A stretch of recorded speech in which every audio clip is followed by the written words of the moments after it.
Today on Ian vs. Daddybones, we're kicking off my birthday week, talking about all this dope shit that started to show up and opening up some man-at-arms. Oh boy, kids, we're gonna have fun today. Yay! Hey! Alright! How is everyone doing tonight? Welcome back! It's another exciting episode of Ian vs. Daddybones. I am Ian Daddybones. I want to say what's up to everybody watching right now. Say what's up to all the YouTube subscribers. Special high five and a knuck tap to all the Patreon subscribers, throwing me $1 to $5 a month to get access to bonus content, get their name in the credits as a shout out, and if you level up to the second tier, you are a viewer of the Original Geeks podcast. I want to welcome everybody to the show. I'm excited this week. I've been really busy the past week. I'm delayed with last week's episode where I talk about Beastman. By the time you're watching this episode, last week's episode is available on the YouTube channel and it's now on Facebook. For some reason, I am now able to upload longer videos on Facebook. And so far, every episode of Ian vs. Daddybones meets the requirements so I can upload them to Facebook, to my Facebook account.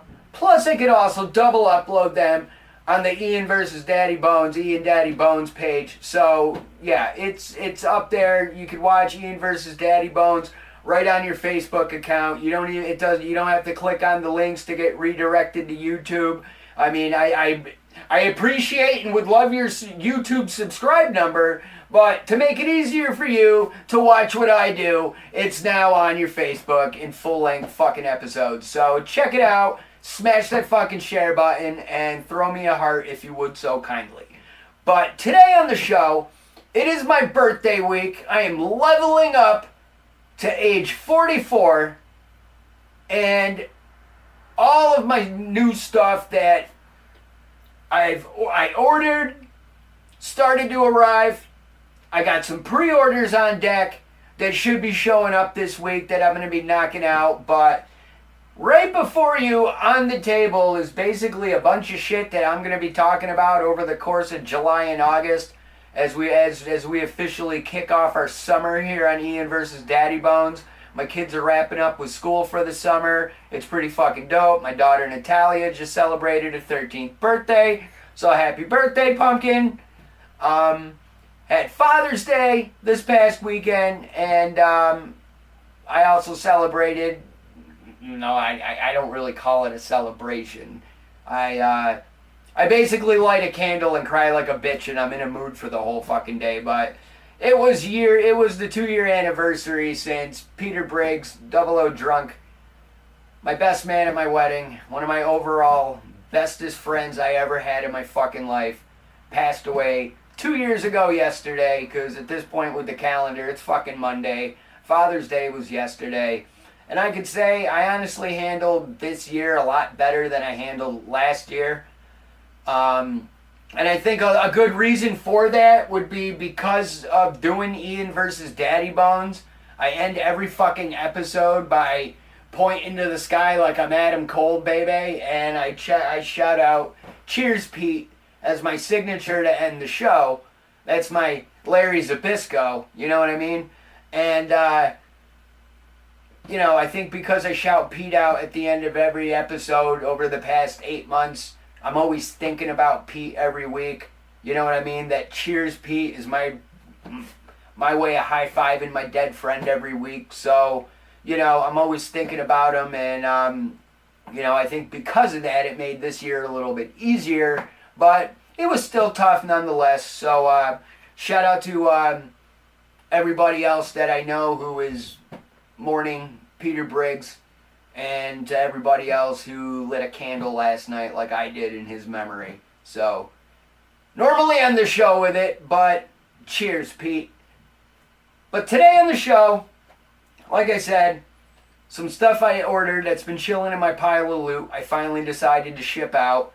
There are a few things that aren't here on the table because I kind of jumped the gun already, and I already opened them. I kind of had an angry week last week, if you couldn't tell by like my social media posts. And it's not like any one person in particular. It's just a collective. You know what I mean? I'm building the brand. I'm growing the show. Everything's working and going along great. It just would be double great if a lot of people that I know would actually use their thumb to hit that share button. Use that thumb to throw me a heart. You know what I'm saying? Or use your thumb a couple of times and leave a comment and interact or something. You know what I'm saying? It's really not that hard. And so basically I jumped the gun and I cracked open my Masterverse Stratos because I happen to have two display stands in that box. So I happened to open up the Stratos, and I got some pictures of that on my Instagram and whatnot. So if you want to check it out, you could go see how dope that Stratos is. And at some point, I'm going to talk about him on the show because I haven't covered Stratos yet. But as you can see on the table right now, my Mega Eternia Ultimate Battleground showed up. Now, this is just the central tower. This isn't the full-blown Eternia playset. This is not what I crowdfunded. This is something new that they just announced. This is Mattel's. It's Mattel's Lego knockoff. And I'm not trying to bash Mega by calling it a Lego knockoff, but there's only so many competitors with fucking Lego, and Mega is one of them. And so this is basically the central tower of the Eternia playset. So it's the middle tower. They haven't announced the other two towers yet, but the community and the fan base is assuming this is the start. They're eventually going to put out the other two towers because this, on the front of it, has the monorail connector like arms, but it doesn't include any monorail tracks. So those are going to be coming. Those have to be included with the other two fucking towers to fully build the Mega Eternia. But I'm going to talk about that at another time. For my Patreon subscribers, I'm trying to do something special and exclusive for you besides the bonus content. So some of the bonus episodes that are already available on the Patreon is me cracking open some of these WWE Elite and Ultimate Edition figures like Razor Ramon and the Ultimate Warrior are already up on the Patreon. So I got some stuff that I'm going to be opening up in the future. For example, I grabbed this WWE Ultimate Edition Hulk Hogan figure. There's a 2005 John Cena with a spinner belt. Over here, I got another Hulk Hogan figure where he's rocking his gladiator helmet, his license plate around his neck. And I also wound up grabbing the 1992 Sensational Sherry that was in a SummerSlam wave. And that was the version of Sensational Sherry that managed Shawn Michaels. So I'm able to pair that Sherry with the Shawn, so it's pretty fucking dope. I actually made a meme about it I put on the social media. You can check that out. But I'm going to be doing an exclusive bonus birthday episode where I'm going to be opening up something that I've wanted since I was 7 years old, and that is the Masters of the Universe Dragon Blaster Skeletor figure. Always wanted this fucking figure as a kid. Never was able to get this version of Skeletor. Friends of mine I know as a kid and played with had this figure. I was super jealous. I was super hating. None of them would fucking trade it to me. And I never got this holy grail of He-Man figures. As far as my list of like holy grail figures that I never had back in the day, Scareglow was on that list. You know what I mean? Dragon Blaster Skeletor was on that list. So I'm gonna crack him open on my special birthday episode. But with that said, today we're going to be talking about one of the ultimate, legendary, OG, Masters of the Universe characters, Man-at-Arms.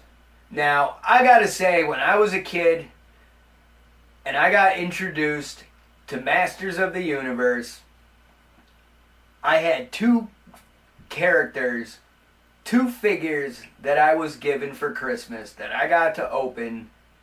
And no, it wasn't He-Man and Skeletor. they were not the first Masters of the Universe figures that I received as a child. The first two figures I ever received as a child was Man-at-Arms and Ram Man.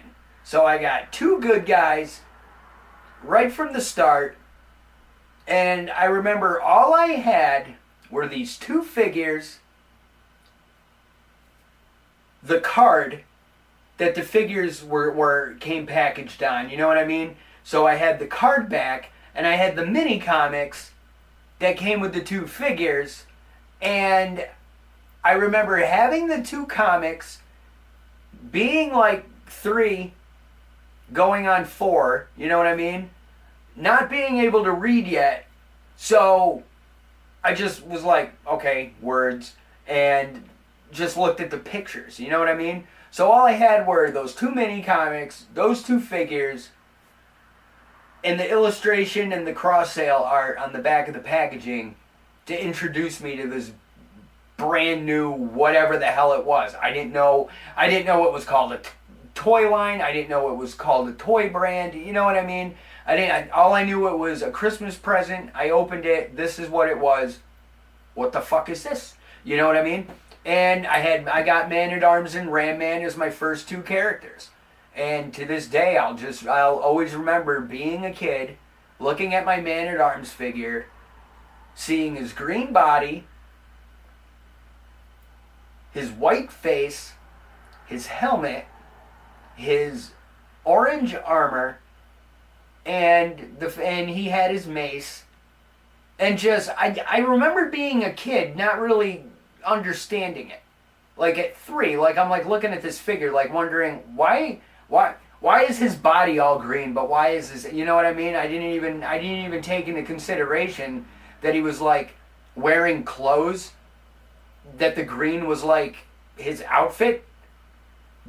I thought he was like an alien or some shit when I was a kid, because I'm like looking at the green, looking at his face, and it's like, if you look at the vintage figure, you know, he was just molded in the color of plastic for his arms and his chest and his legs and whatnot. Everything else was painted. But like,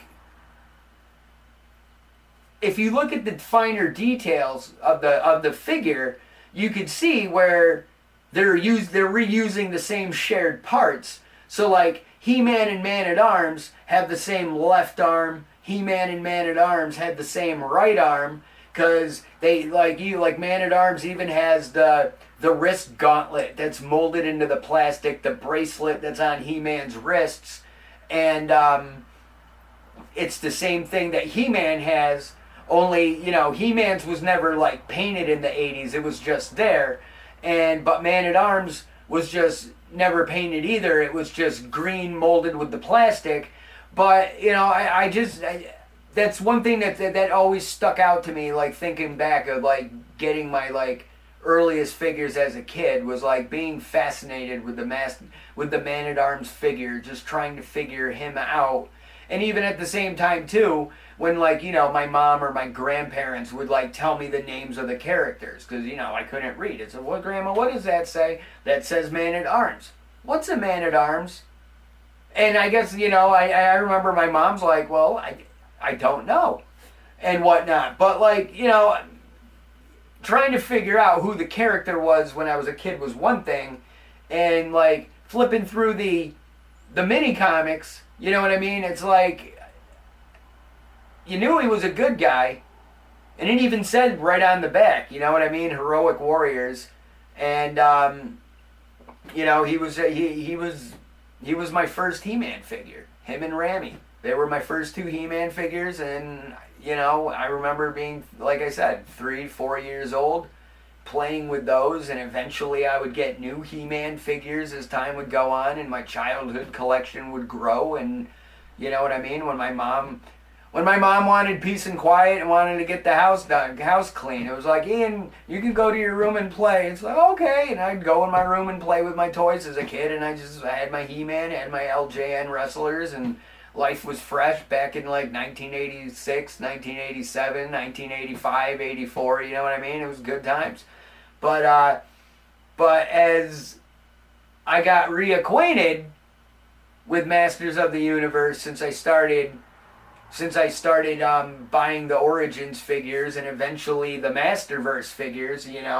Man-at-Arms was released in that first wave of Origins figures, so I was able to get my Man-at-Arms, and there's going to be a variant of the Origins Man-at-Arms coming out. There's going to be Snake Man-at-Arms, or Snake Armor Man-at-Arms, which is based on the Masters of the Universe, the 2000X series.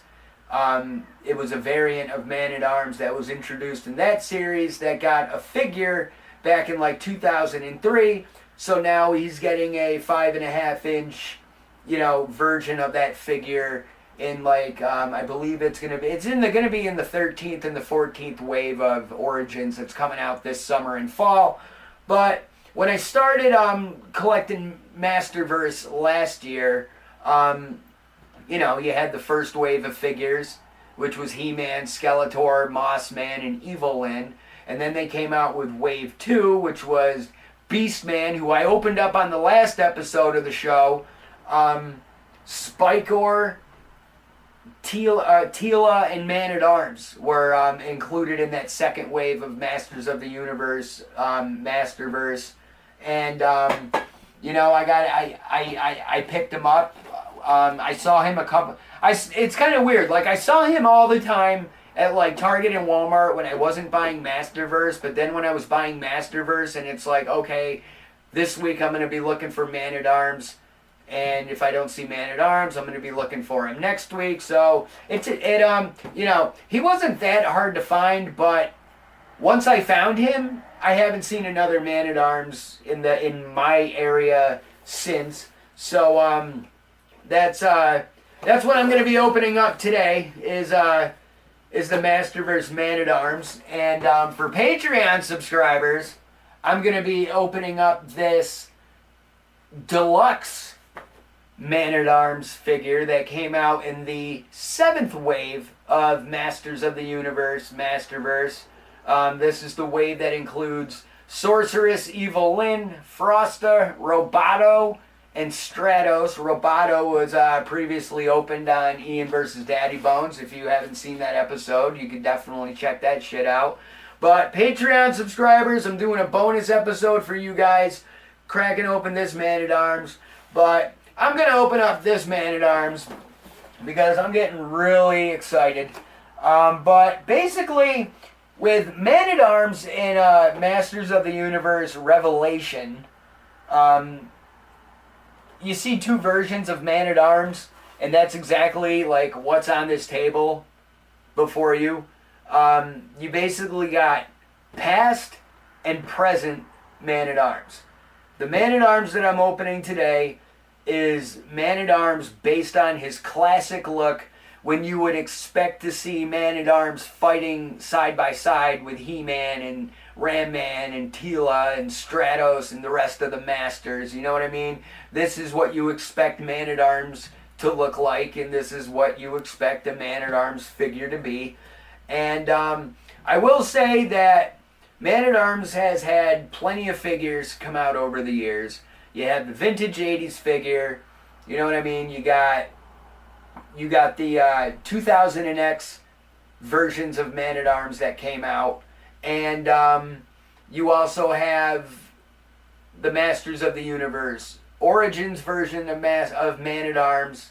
But rewinding real quick, because I kind of jumped ahead right to Origins, you had the Masters of the Universe Classics line that had their Man-at-Arms figures. And, the Classics figure, the Classics line was a line all in itself. And I'd like to say that everything about Masters of the Universe Classics basically paved the way for everything that Mattel Creations is today. And I would even like to think that the Classics line inspired Mattel to take another chance with Masters of the Universe. Because Masters of the Universe Classics was like online only. It was like, I believe it was like membership based, where you I have no experience using it. You know what I mean? But from what I read online, like you basically had to like join a membership and like buy your figures in advance or whatnot. Like they'll tell you how many figures or what figures are coming out, but you gotta buy them now, and then we'll ship them to you when the characters get made and they're ready to ship, type stuff. So basically, like a prelude to like the Kickstarter crowdfunds that they do on Mattel Creations. Hey, we promise to make what we say we're gonna make. However, we need your money right fucking now, because we need the money now so we can pay to get this done. But give us time, and we will come through, and we will ship it to you when it's fucking done. That's basically what it is. So Mattel, Masters of the Universe Classics had their super detailed figures, which were fucking amazing, and Masters of the Universe Classics basically paved the way, like I said, to Mattel believing in Masters of the Universe selling again at retail. So Masterverse isn't a copycat of Classics, but Masterverse is definitely inspired by Classics, and definitely pay homage to Classics. And that's one of the main reasons why I'm having so much fun buying this line, because I missed out on Classics. Wasn't able to participate because I was doing other things with my life when Classics was out and about, 2008 to 2018, you know what I mean? I had plenty of other shit going on in my life where collecting action figures at the time wasn't really doable. Not that it just wasn't on my radar to collect toys, even though I've always been interested in it and whatnot. But fucking here we are. So today I'm going to be talking about this Man-at-Arms, and like I said, you got a past and a present version of Man-at-Arms, because you got the present timeline, but then they show flashbacks to past events.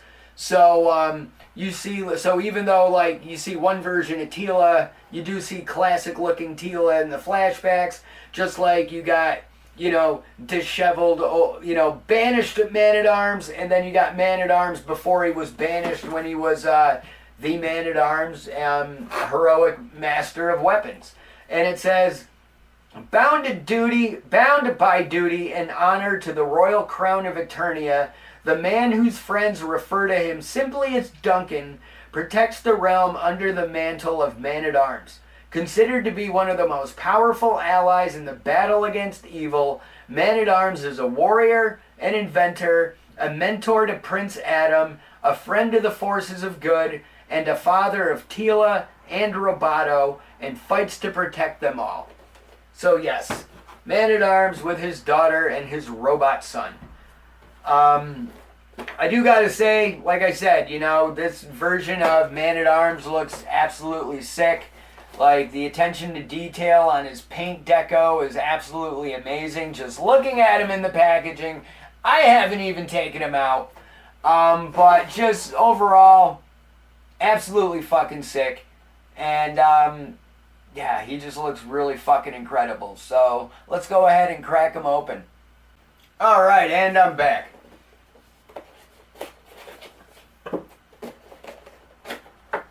There we go. That was kind of easy. A little piece of tape. I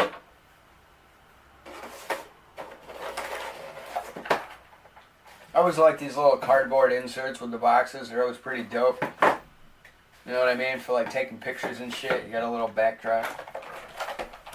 My clippers. Get these little fucking plastic ties snipped.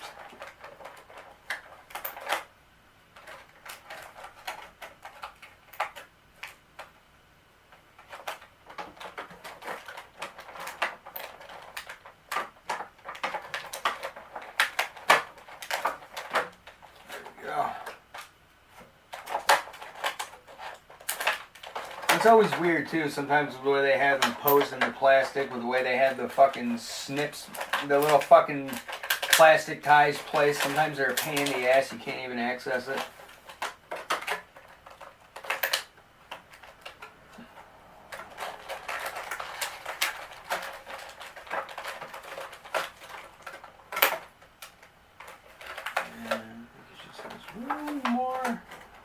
on his foot, and we are good to go. Perfect. Get the little fucking mace out. Sweet. Alright, best way to take you out.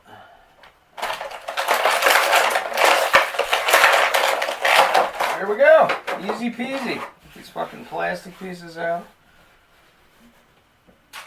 Alright, now, looking at his plastic tray, he does come with 2 additional sets of hands. Oh, that's interesting.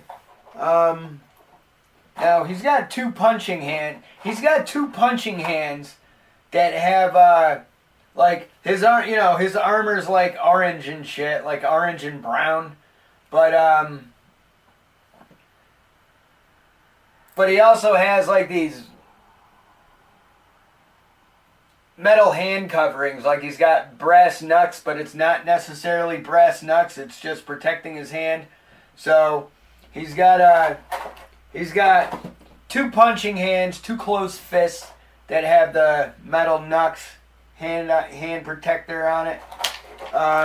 He's got another punching hand that doesn't have the armor on the hand. And he also has a grabbing hand. So he comes with, yeah, 2 right hands, 2 left hands. So, but overall,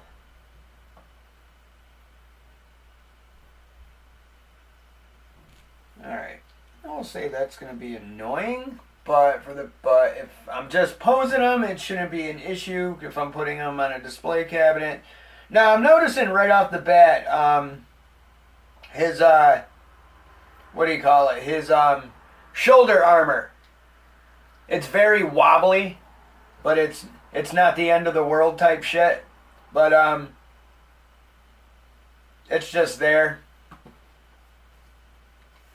Let's see here. That's actually fucking sick.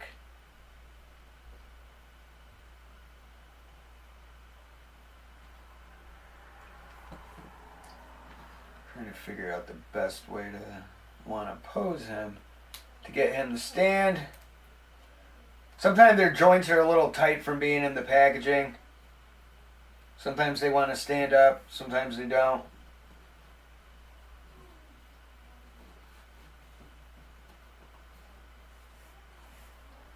Alright. Let me just straighten out this leg. There we go. That's not bad. Alright, let's get this mace in his hand. Now, sometimes my only fucking complaint with these figures is sometimes, like, the plastic is so good on the hands that it's, like, tight as fuck to get them, to put their weapon or their accessory in their hand, but fucking absolutely sick.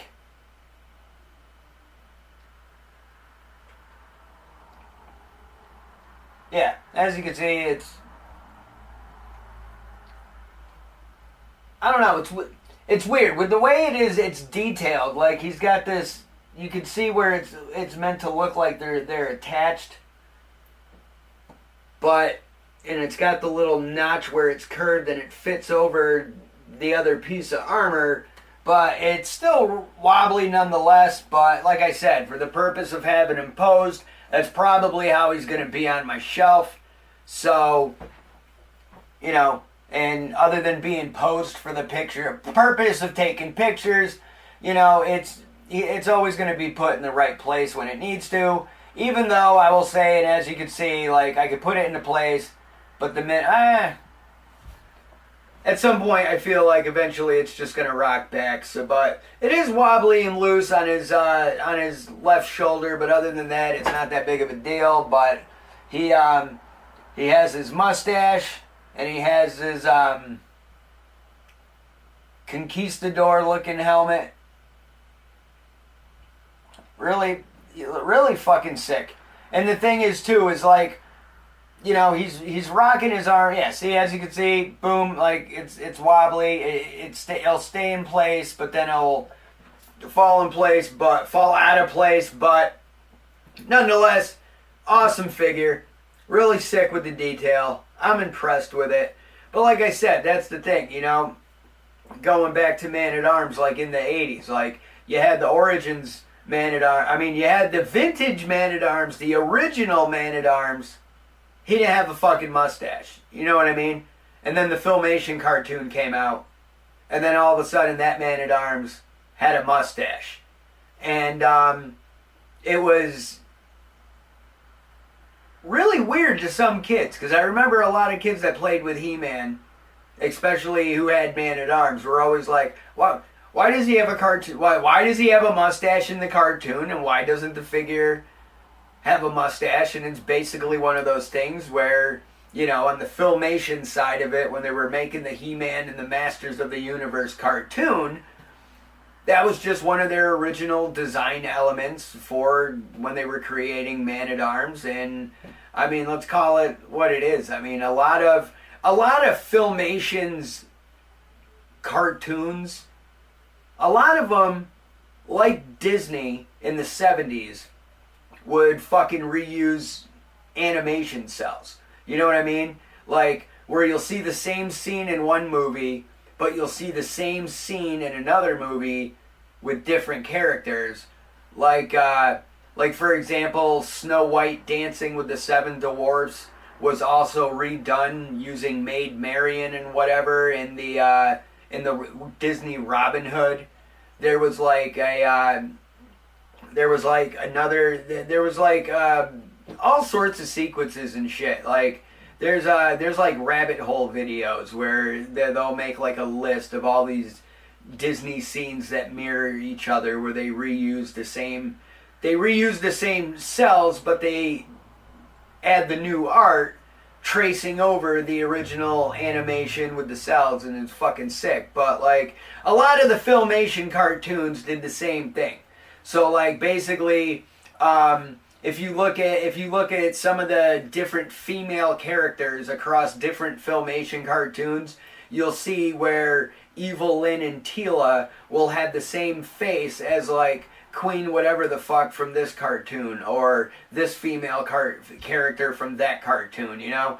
And, you know, Man-at-Arms' appearance was probably taken from another character that had a mustache, you know what I mean? But, yeah, I definitely remember that being like a big deal, but not a big deal. It was a big deal if you were a fan of Masters of the Universe and you were like a 5, 6, 7-year-old kid playing with other kids, just talking about your toys as you were playing with them and whatnot. But yeah, I had you know, he was definitely an interesting character. You know, he was like from what I remember as a kid, like with anything that I've learned about the character, like he was always in his workshop. He was always building shit. You know what I mean? He was always like, you know, calling for the guards and assigning them jobs and duties and whatnot. And he was always like valiant, brave, leading the charge. And you know, I'm not gonna lie, like when I was a kid, my parents got divorced when I was 3.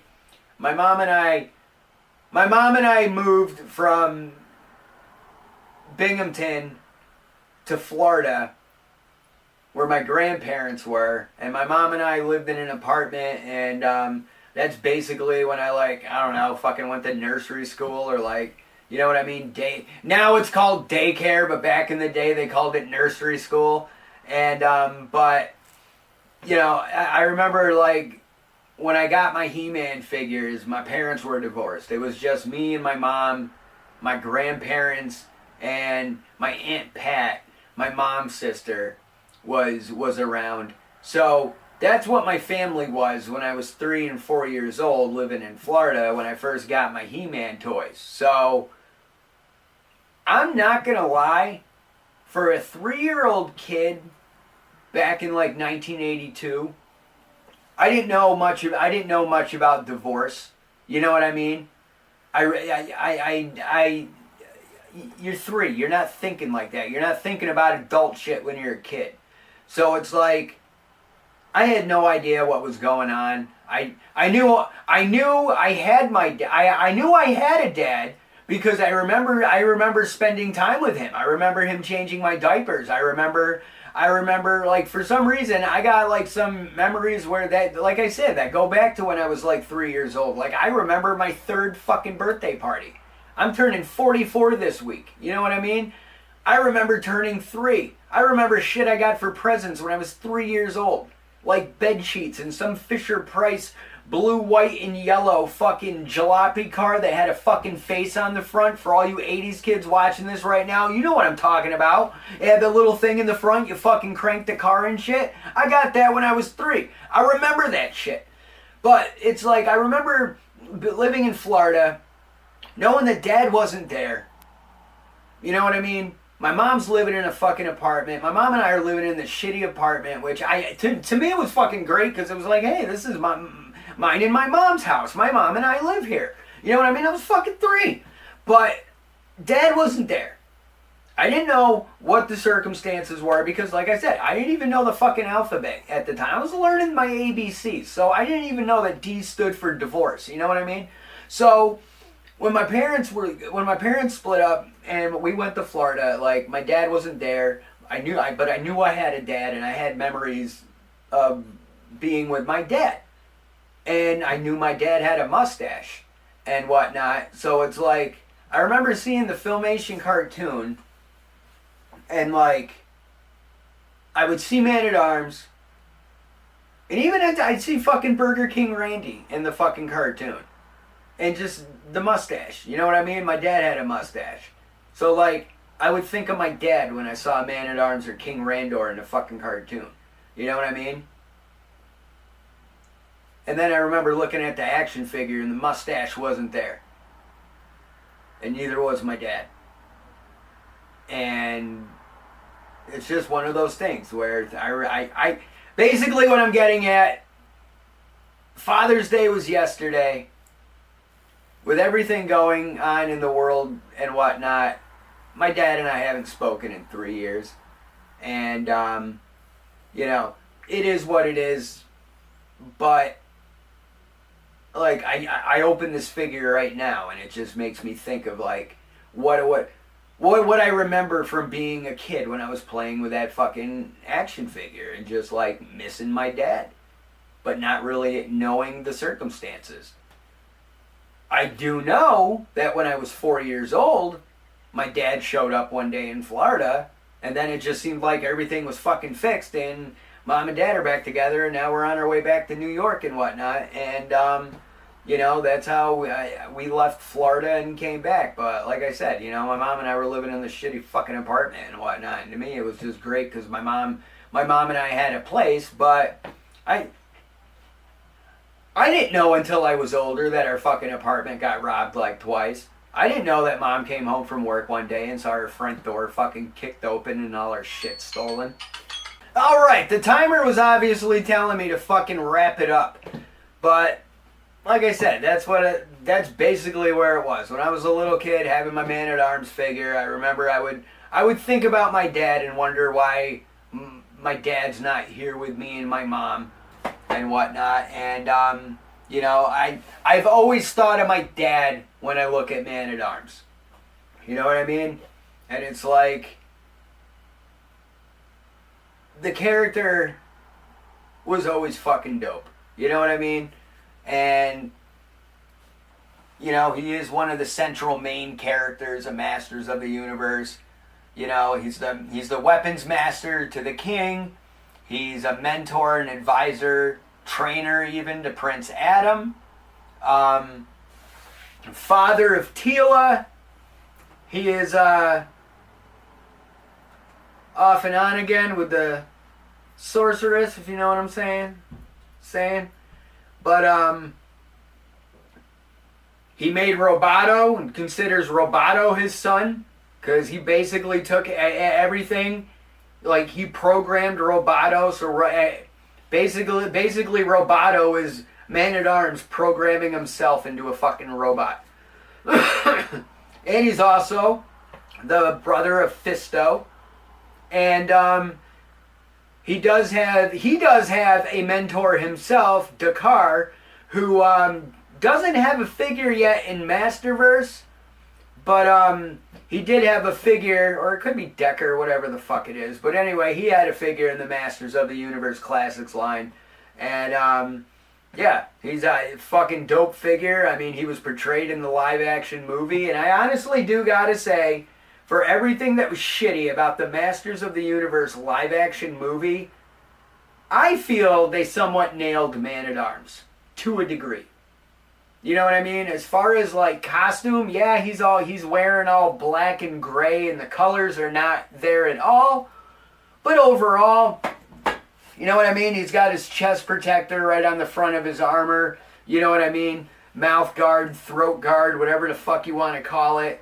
You know, he's wearing his helmet that it closely resembles what he's rocking, and you know, it was like I said, the Masters of the Universe was a shitty fucking movie, huge disappointment. There was only a few things about that movie I actually really liked. Man-at-Arms was one of them, and like jump into the 2000 X series. You know, they were able to flesh out Man-at-Arms a little bit more now that years have passed, and like, you know, you had a new team of writers to come up with ideas and flesh out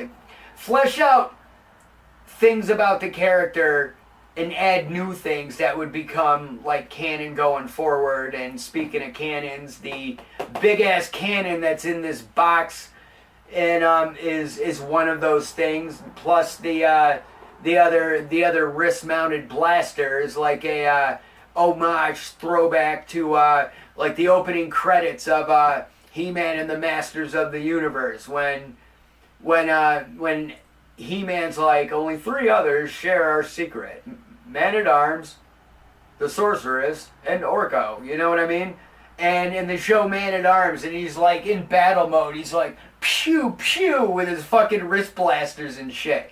He basically now comes with that fucking wrist blaster, so he could fucking do that. You know what I mean? And they even made a Filmation version of the Man-at-Arms character that actually had a little blast effect that like has a little hole mounted on his wrist, so it looks like he's shooting, just like he could make that pose in the opening credits. So it's pretty fucking dope. You know, like I said numerous times, I really wish they would make a Masters of the Universe fighting game. I think that would be absolutely sick, because he just looks like he would have a killer moveset. I feel like Man-at-Arms would like... I feel like Man-at-Arms in a fighting game would kind of be like a cross between Tony Stark and Sonya Blade. You know what I mean? Like Sonya Blade's been able to like set up like little like, you know, traps and shit, like with some movesets with like a, you know, mounted gun or whatnot. And unless I'm thinking of Cassie Cage, I don't fucking know. But I do feel that Man-at-Arms would be a sick character in a fighting game. Always wish they would make a Masters of the Universe fighting game.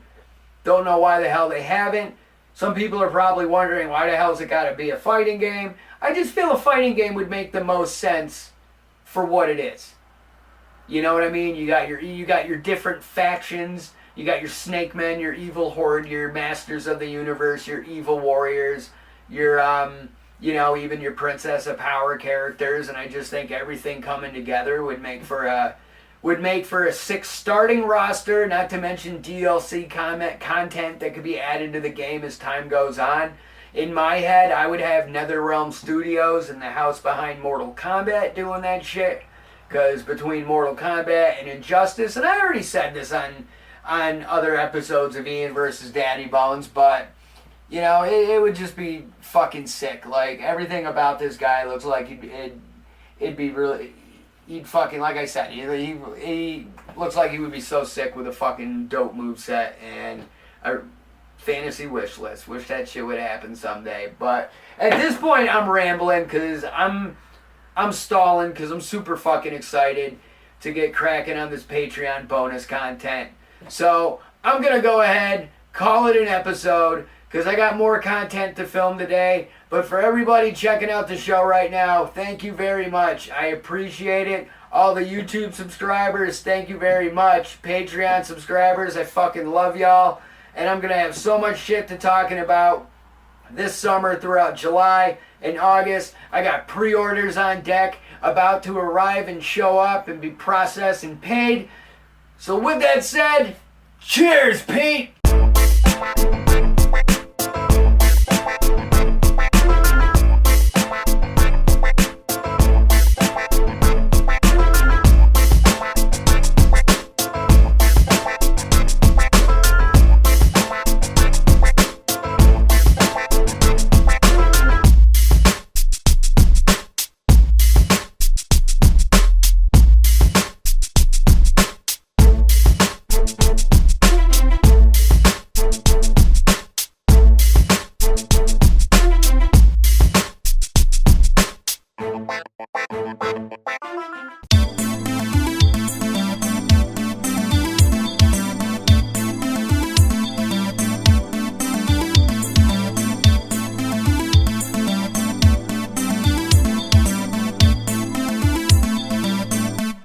Epic roast guy.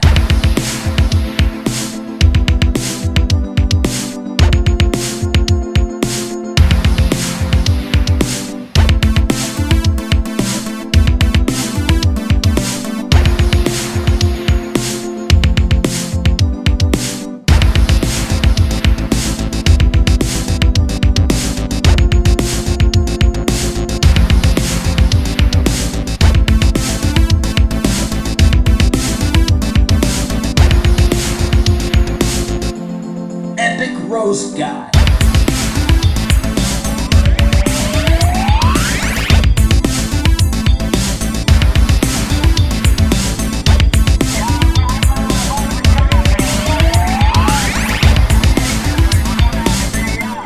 Epic roast guy.